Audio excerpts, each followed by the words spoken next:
Everyone, it's Grandpa Hickory. I've had a lot of requests to put this up here about me and my brother. Me and my brother used to go crawdad fishing, and listen, we would use cane poles, and we used a little tiny piece of bacon about this long, and we would tie it at the end of our line. Now, we used nylon back there in the 1950s.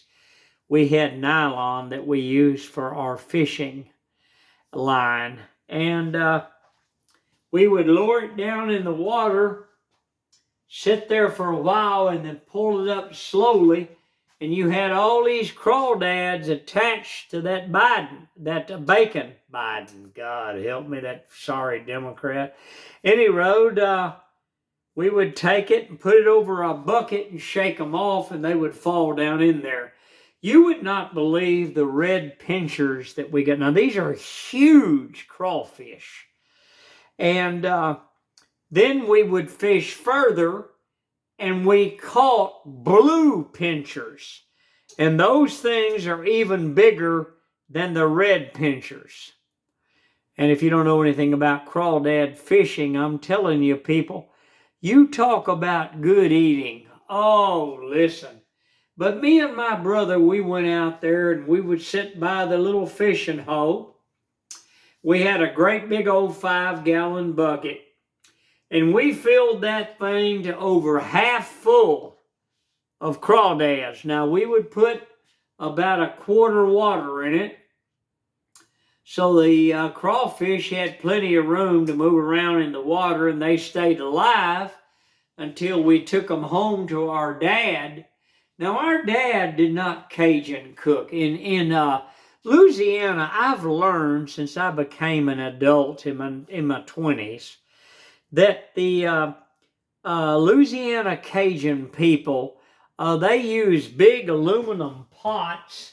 I was going to show you. I can't see it. It's on the back part of that. But they are big old, like 4 to 8 quart pots. And now they put their crawfish in it alive. They fill it with water. They put oregano, sea salt, cracked black pepper, and they use lots of garlic, and they use onion powder, and they put it on the stove, and they simmer it at extremely low heat for about 4 hours. Listen, let me tell you something. You talk about delicious. You may think, oh, crawdads sound horrible, Grandpa. People, you won't believe the flavor. You've got to try it. Don't sit back and say, hey, I can't suck a crawdad head. I can't do that. If you would try it, I promise you, you will like it.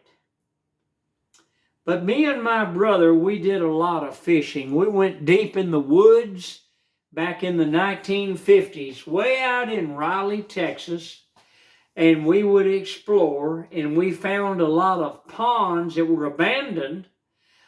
People had homesteads way out in the country, but they passed away in the 1900s, and these huge fishing holes hadn't been fished in years until me and my brother come along. Listen, we caught catfish, we caught perch, we caught crappie, we caught bluegills like you wouldn't believe, and we caught so much crawdads, it was unbelievable. Now, since then, I have learned how to make crawdad traps. And once I get my homestead, I'm going to make several, and I'm going to take them out to a lake, and I'm going to put them out there, and I'm going to catch me crawfish. Now, when you bring your crawdads in, you want to put them in a big tub full of water that's got a, you know those fish tanks?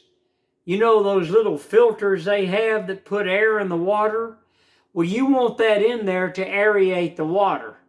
Now, you put your crawfish in there for over 24 hours, crawdads, because you want them to poop and get all that stuff out of their bodies before you take them and put them in a pot, fill it with fresh water, and you turn the heat on extreme low heat, and it starts cooking the crawdads.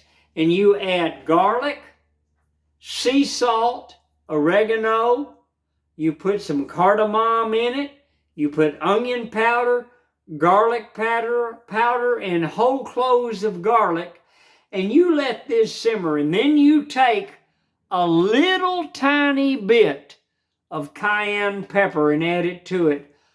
Listen, you talk about a Cajun feast.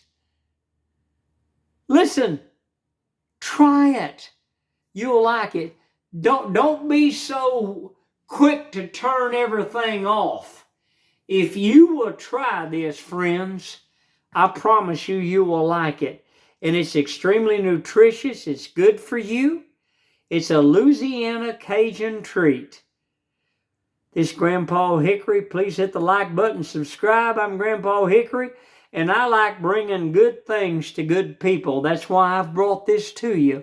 And this is the story of me and my brother back in the 1950s, trekking through the woods and finding abandoned fishing holes, little bitty ponds that we fished. Friends, we had so many meals from those fishing holes. Hit the like button, subscribe. I'm Grandpa Hickory. I love each and every one of you. Bye from Texas.